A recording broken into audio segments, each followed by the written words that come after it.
देखिए, ये यूक्रेन का कहना है कि रशिया ने इंटरकॉन्टिनेंटल बैलिस्टिक मिसाइल छोड़ी। रूस ने ये दावा नहीं किया है, ना ही रूस ने इसका अनाउंसमेंट किया। अमेरिका ने यूक्रेन के ऊपर ही कह दिया है कि नहीं नहीं नहीं, यूक्रेन की जो खबर है वो बिल्कुल सही नहीं है। अब क्योंकि यूक्रेन ऐसी मिसाइल्स मार चुका है, तो जाहिर है कि रूस ने कुछ ना कुछ तो लॉजिक बनता है, कुछ ना कुछ तो जवाब देना था। जय हिंद, नमस्कार। मैं अंबर जैदी बहुत स्वागत करती हूँ आपका हमारे आज के खास कार्यक्रम में। और आज बात करेंगे रशिया और यूक्रेन वॉर में जो एक एस्केलेशन कहना चाहिए या नहीं भी कहना चाहिए, ये हम समझेंगे। सरसों पे बात करेंगे जो रशिया ने यूक्रेन पे इंटरकॉन्टिनेंटल बैलिस्टिक मिसाइल छोड़ा है, इसको किस तरह से देखना चाहिए। बहुत बहुत स्वागत है सर आपका। नमस्कार। नमस्कार सर, हम लोग इस पे लगातार चर्चा कर रहे हैं और मैं आप ही के साथ चर्चा कर रही हूँ लगातार रशिया यूक्रेन को लेकर। और हम अभी कुछ दिन पहले ही इस मुद्दे से जुड़ी चर्चा कर रहे थे कि ऐसा कुछ हम आगे होते हुए देख सकते हैं। तब आपने बोला था कि आने वाला वक्त बताएगा, वो वक्त भी बहुत जल्दी आ गया। सर, फाइनली रशिया ने यूक्रेन पे इंटरकॉन्टिनेंटल बैलिस्टिक मिसाइल छोड़ा है और ये कहा जा रहा है कि ये पहली बार ऐसा कुछ हुआ है। इंटरकॉन्टिनेंटल बैलिस्टिक मिसाइल का छोड़ना ये अपने आप में बहुत बड़ी बात है। किस तरह से इसको सर देखा जाना चाहिए? देखिए, ये यूक्रेन का कहना है कि रशिया ने इंटरकॉन्टिनेंटल बैलिस्टिक मिसाइल छोड़ी है। जी। अभी तक जितनी इंफॉर्मेशन मिली है उसके मुताबिक जो मिसाइल फायर की गई है वो है RS-26 रुबेज मिसाइल। ये एक रोड मोबाइल मिसाइल है और ये न्यूक्लियर वॉरहेड भी कैरी कर सकती है। जी जी सर। रूस ने ये दावा नहीं किया है, ना ही रूस ने इसका अनाउंसमेंट किया है। अमेरिका इसको प्ले डाउन करने की कोशिश कर रहा है और अमेरिका ने यूक्रेन के ऊपर ही कह दिया है कि नहीं नहीं नहीं, यूक्रेन की जो खबर है वो बिल्कुल सही नहीं है, ये शायद ICBM नहीं है, ये एक बैलिस्टिक मिसाइल है। फर्क, ICBM भी बैलिस्टिक मिसाइल होती है, फर्क सिर्फ रेंज का होता है। ICBM जो है इंटरकॉन्टिनेंटल, वो लंबी मार की दूरी की बैलिस्टिक मिसाइल होती है और वो जो है लंबी दुनिया में कहीं भी मार कर सकती है। अब इस खबर को अगर हम ध्यान से इसका विश्लेषण करें तो ये जाहिर है कि जब यूएस ने एक परमिशन दी थी, हालांकि उन्होंने भी ऑफिशियली डिक्लेयर नहीं किया, बट मीडिया के थ्रू ये बात बता दी थी कि जी हमने परमिशन दे दी है, आप ATACM जो इनकी मिसाइल्स हैं उसको आप फायर कर सकते हैं। और यूके ने भी उनको स्टॉर्म शैडो फायर करने की इजाजत दी थी, उन्होंने भी ऑफिशियली डिक्लेयर नहीं किया। अब उसके बाद यूक्रेन ने 6 ATACM फायर की और उसी के इमीडिएटली स्टॉर्म शैडो भी फायर हुई। अब जब ATACM फायर हुई, उसी के बाद एकदम पुतिन ने अपनी न्यूक्लियर पॉलिसी को अपडेट किया और पूरे वर्ल्ड को बताया। ये उन्होंने डिक्लेयर किया और उसमें यह साफ बताया उन्होंने कि अगर कोई भी नॉन न्यूक्लियर देश भी अगर मेरे ऊपर वार करता है और न्यूक्लियर देश के सपोर्ट से वार करता है और लंबी दूरी की मिसाइल्स मारता है, तो उस हालत में मैं न्यूक्लियर रिस्पॉन्स भी कर सकता हूं।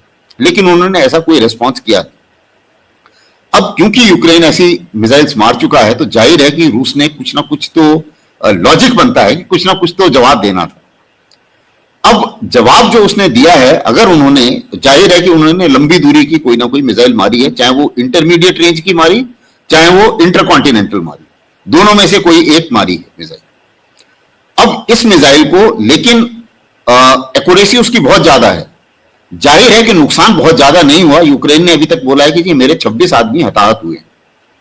तो इसका मतलब यह है कि इसको एक डेमोन्स्ट्रेशन के तौर पे माना जाए और सांकेतिक अटैक हुआ है कि ये रूस ये बताना चाह रहा है कि देखिए अभी बहुत हो गया, ये मिसाइल न्यूक्लियर भी हो सकती थी और ये मिसाइल कहीं भी जा सकती थी और इस मिसाइल को आप रोक नहीं पाएंगे। उसी मुताबिक रूस के पास में हाइपरसोनिक मिसाइल है, उसको रोकने की ताकत अभी अमेरिका के पास भी नहीं है। कोई भी एयर डिफेंस, चाहे अमेरिका हो चाहे कोई और हो, 100% फुल प्रूफ नहीं होता। और रूस ये डेमोन्स्ट्रेट कर चुका है, पुतिन ये डेमोन्स्ट्रेट कर चुके हैं इन मिसाइल्स को टेस्ट करके, अपनी हाइपरसोनिक मिसाइल्स को टेस्ट करके, कि वो वहां पर अगर जरूरत पड़े तो मार सके। तो ये तो तय है कि रूस के पास में मिसाइल्स हैं, ये भी तय है कि रूस के पास में न्यूक्लियर वेपन है, और इससे जो अभी ये हुआ है वाकया, इससे उसने इंटेंशन भी जाहिर किया है कि अगर हमें तर्क संगत लगता है तो हम ये कहीं भी मार सकते हैं, इस चीज से आप बाज हैं। अब इसका फर्क क्या हुआ है, इंपैक्ट क्या हुआ है? एस्केलेशन तो जैसा मैं बता रहा हूं कि एस्केलेशन तो बढ़ ही रहा है, लेकिन थोड़ा सा यूरोप में अभी एक डिवीजन आ गया है। जर्मनी भी पहले इसी बारे में बात कर रहा था, जर्मनी ने बोला भैया मैं नहीं कोई अभी लॉन्ग रेंज वेपन देने वाला हूं, वो थोड़ा सा पीछे हट गया। टर्की भी नाटो कंट्री है, टर्की इसकी निंदा कर रहा है कि ये आपने परमिशन दी तो दी क्योंकि इससे हम सबकी जो सिक्योरिटी है उसको खतरा हो सकता है। उसी मुताबिक हंगरी भी कोई बहुत खुश नहीं है। ये तो यूरोपियन यूनियन और नाटो के बीच में थोड़ा सा डिवीजन हो गया है इस चीज को लेके कि ये जो कार्रवाई है ये क्यों की जा रही। अब क्या आते हैं इसके ऊपर, इंटेंशंस के ऊपर। देखिए, जेलेंस्की को सूट करता है अगर लड़ाई चलती रहती है, क्योंकि जेलेंस्की ने इलेक्शन तो कराया नहीं है, डिक्टेटर वो बने हुए हैं, मार्शल लॉ लगा हुआ है जब से लड़ाई शुरू हुई है, और उन्हें पता है कि अगर इलेक्शन हुआ तो मैं हार जाऊंगा। तो ये भी क्लियर है, उनको भी, मेरे को लगता है नेतन्याहू से कुछ उन्होंने सीख ले ली है कि लड़ाई चलती रहेगी तो कुर्सी भी बरकरार रहेगी। ये एक बात है। जैसे ही परमिशन दी थी जो बाइडेन ने, उन्होंने बिल्कुल वक्त नहीं लगाया 6 ATACM फायर करने में। तो इसका मतलब परमिशन का अपॉर्चुनिटी उन्होंने कोई मिस नहीं करी। जैसी परमिशन मिली उन्होंने फायर करा कि भड़क जाए लड़ाई तो नाटो अपने आप कूदेगा और मेरे को बचाएगा।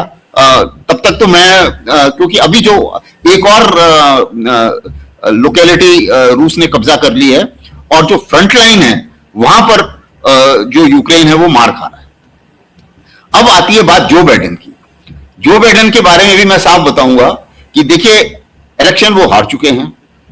उनको ये लगता है कि अगर यूक्रेन ने हाथ खड़ा कर दिया 20 जनवरी से पहले तो डेमोक्रेट अगले इलेक्शन भी नहीं हार जीत पाएंगे कभी, क्योंकि ये माना जाएगा कि आप दुम दबा के भागे अफगानिस्तान से और यहां भी आपने जो कुछ भी किया आप उसको कुछ नहीं कर पाए। तो अब वो लगे हुए हैं जेलेंस्की का मोरल बूस्ट करने के लिए। जेलेंस्की बोल रहा था भाई मुझे ये परमिशन दो तो मैं और लड़ पाऊंगा, तो उन्होंने दे दी परमिशन। उसके बाद वो कह रहे हैं कि अभी मैं आपको जो है तकरीबन कुछ $250 मिलियन की एड और दूंगा और उसमें लैंड माइन भी दूंगा, ऐसा उन्होंने कहा है। और यह भी कहा है कि एक $4.5 बिलियन की जो उन्होंने एड दी थी तकरीबन इसी अमाउंट की, उसको मैं वेव ऑफ कर दूंगा। ये लोन दिया था और उसको कह रहे हैं कि वो लोन वेव ऑफ कर दूंगा। अब ये बात दूसरी है कि कांग्रेस में शायद वो पास ना हो और वो लोन वेव ऑफ होगा या नहीं होगा ये भी कह नहीं सकते। तो इन सब चीजों को मद्देनजर रखते हुए जो बाइडेन को लगता है कि किसी तरीके से अगर मैं यूक्रेन को, लड़ाई में हमारे सोल्जर तो मर नहीं रहे हैं तो मुझे कोई, और ना ही यूरोप के सोल्जर मर रहे हैं तो यूक्रेनियन मर रहे हैं, तो उस हालत में अगर लड़ाई और खिंच जाती है तो मैं अपनी साख बचा पाऊंगा, नंबर 1। नंबर 2, जितने आर्म्स डीलर ने मुझे पैसे दिए थे इलेक्शन लड़ने के, क्योंकि कमला हैरिस तो बाइडेन के जगह पे इलेक्शन लड़ रही थी, कहानी तो सारी उसी की है। तो अब उनको भी खुश करना है कि भैया लड़ाई बंद कर दी तो उनकी भी दुकानदारी बंद हो जाती है। तो इन सब चीजों को मद्देनजर रखते हुए उन्होंने इस एस्केलेशन बाइडेन को फेवर करता है और ट्रंप को यह फेवर नहीं करता है। और उस हालत में जो इंटरनल पॉलिटिक्स जैसे मैंने बताया वो भी इस चीज को जाहिर करती है कि भाई ट्रंप ने बोला मैं लड़ाई बंद करवा दूंगा तो शायद वो बंद ना करवा पाए या उसको फंसा दिया जाए। अब एक चीज इसमें छोटी सी आती है जो मैं बताऊंगा रूस की तरफ से, मेरा अपना विश्लेषण है, क्योंकि देखो रूस ने भी कुछ डिक्लेरेशन नहीं दिया है। मेरा अपना मानना है कि रूस डाइवर्ट नहीं करेगा अपना अटेंशन, उसका एम है कुर्स को खाली कराना, डोनेस्ट रीजन को पूरा कब्जा करना, वो उधर ही कंसंट्रेट करेगा। मुझे नहीं लगता कि वो न्यूक्लियर वॉर के ऊपर जाएगा, लेकिन उन्होंने संकेत दिया है, इस तरीके के संकेत और देंगे। इसको पोस्चरिंग कहते हैं हम लोग मिलिट्री इंग्लिश में, यानी कि एक तरीके से संदेश देना। तो इसको मैं इस लेवल पर मानता हूं। लेकिन सर अगर टाइमिंग की बात करें, पहले तो बाइडेन ये इजाजत देते हैं यूक्रेन को कि आप लॉन्ग रेंज मिसाइल का इस्तेमाल कर सकते हैं, फिर उसके बाद यूक्रेन वो करता भी है। फिर उसके बाद अब हमने देखा कि बीते दिनों पुतिन ने वो डॉक्ट्रिन पे साइन किया जहां पर ये बात जो अपडेट हुआ उसमें कि आप अगर कोई दूसरी कंट्री उनको अगर न्यूक्लियर वेपन बनाने वाली इनको अगर देती है उसका इस्तेमाल करते तो उसको उस जंग का हिस्सा माना जाएगा। और उसके बाद ये सारी चीजें होती हैं रशिया ने यूक्रेन पर ये आईसीबीएम छोड़ भी दिया है, तो क्या इसको एक मेजर एस्केलेशन के तौर पे देखना चाहिए? क्या एस्केलेशन माना जाए? आप कह रहे हैं कि ये सांकेतिक है, लेकिन टाइमिंग और कई सारे सवाल, चाहे हम यूएस की इंटरनल पॉलिटिक्स की बात करें या फिर रशिया यूक्रेन को लेकर एक तरफ पीस की बात होती है और दूसरी तरफ ये सारी चीजें, क्या किस तरफ सर इसको किस तरह से देखना चाहिए? क्या है एक्चुअली सही माने में ये? देखिए, एस्केलेशन तो है, इसमें कोई शक ही नहीं है, क्योंकि एटीएसीएन पहले फायर नहीं हुई, अब फायर हो गई। ये लंबी दूर की मिसाइल पहले फायर नहीं हुई, अब फायर हो गई।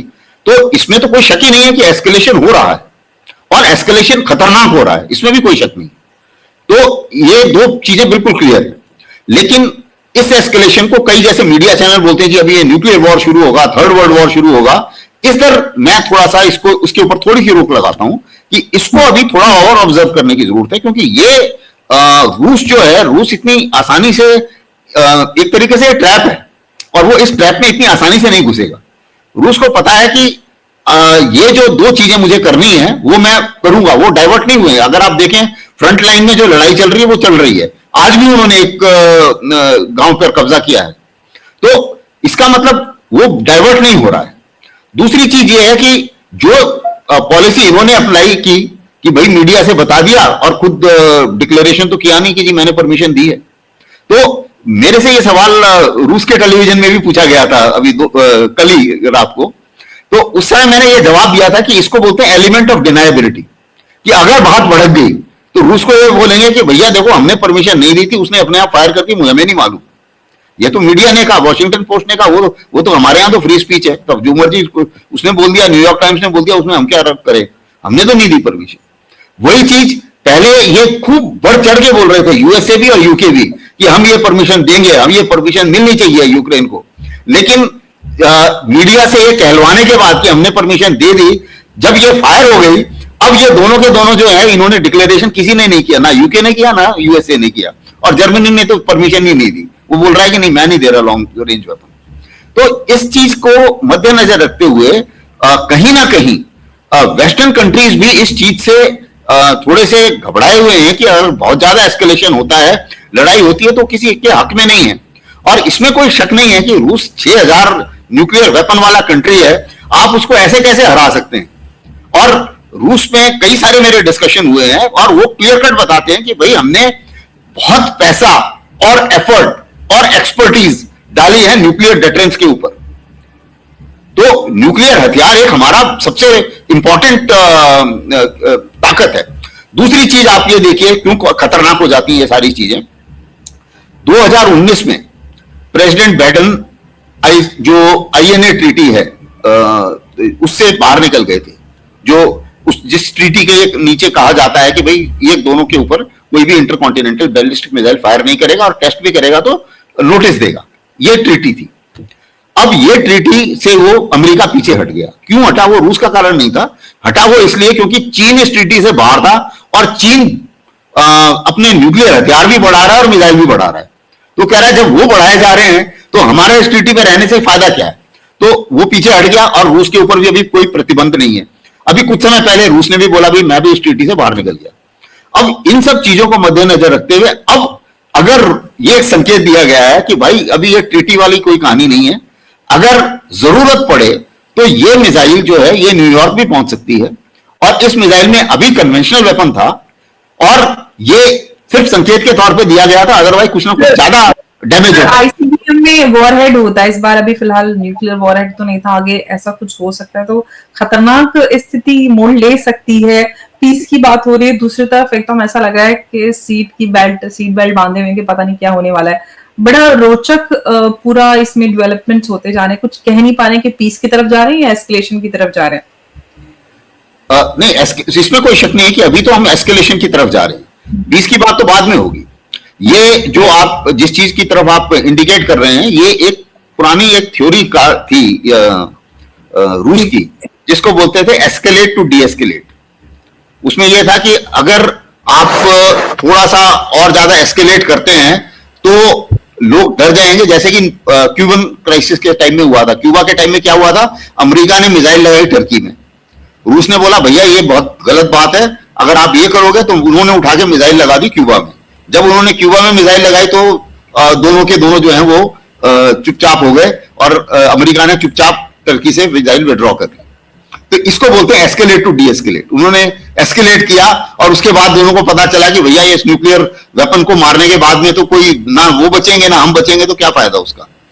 वही चीज अभी भी लागू है। ऐसा माना जा रहा है कि रूस ने कुछ इस तरीके से भी अपने कंट्रोल्स डेवलप किए हैं कि अगर आप यूएस के जितने लीडर हैं उनको भी हटा दें, उसके बावजूद भी सारी की सारी मिसाइल फायर हो सकती है, और वो होंगी अगर ऐसा हुआ तो।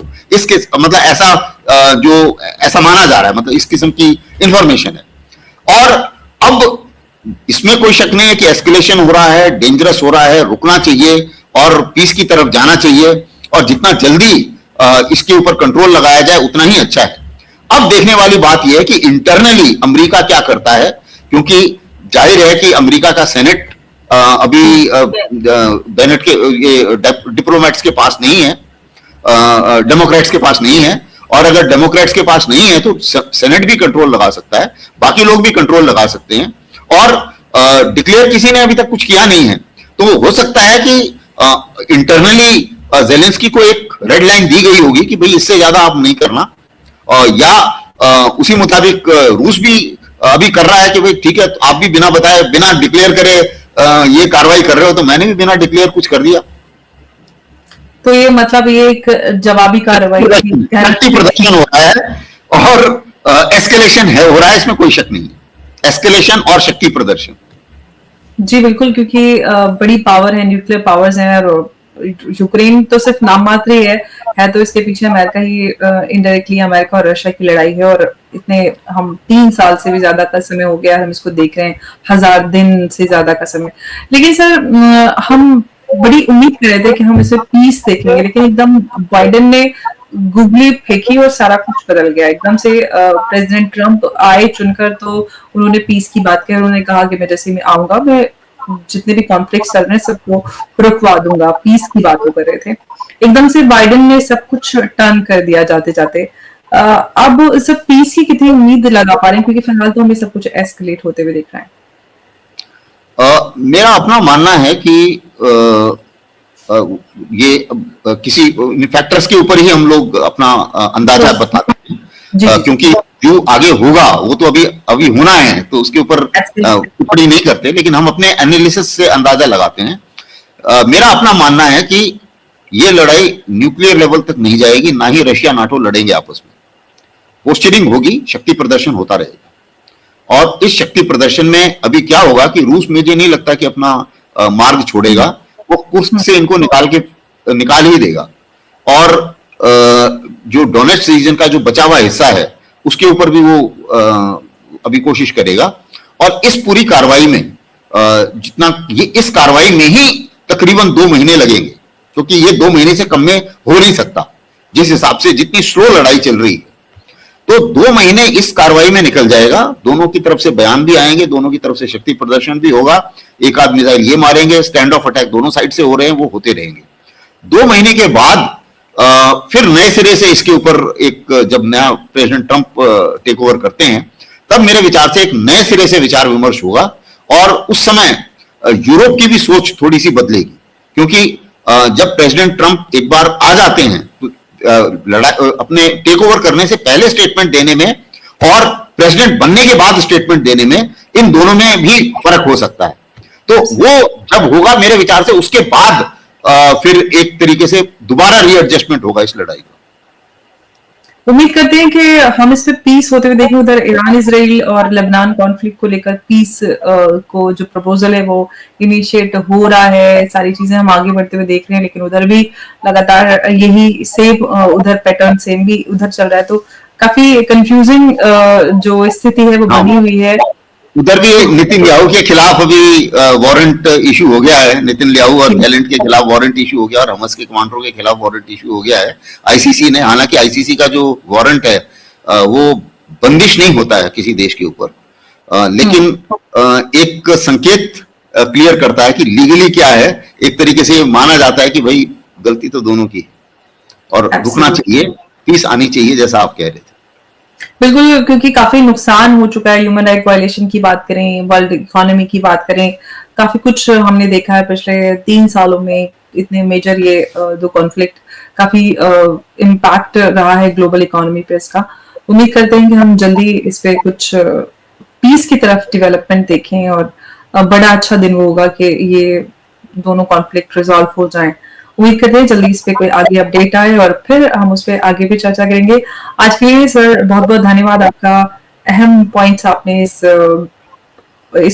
मेजर जो एस्केलेशन हमने आज देखा है डेवलपमेंट है उसके हवाले से दिया। बहुत बहुत धन्यवाद एक बार फिर से। नमस्कार, जय हिंद, जय भारत। जय हिंद, थैंक यू, धन्यवाद, और सभी दर्शकों को भी मेरी तरफ से पूरा पूरा धन्यवाद।